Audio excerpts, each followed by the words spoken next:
Mai cartref yw cynefin. Ffrwd o deimlad cyffredin. Neu ffordd o sefydlu ffin. Parhad mewn adeiladau hwyrach.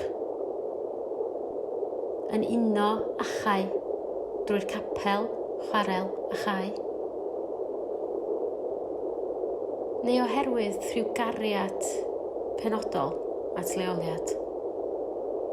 Boed dyffryn neu lyn neu wlad. Mae Norwel sy'n apelio. Un anodd i'w esbonio'n rhwydd. Felly awn am dro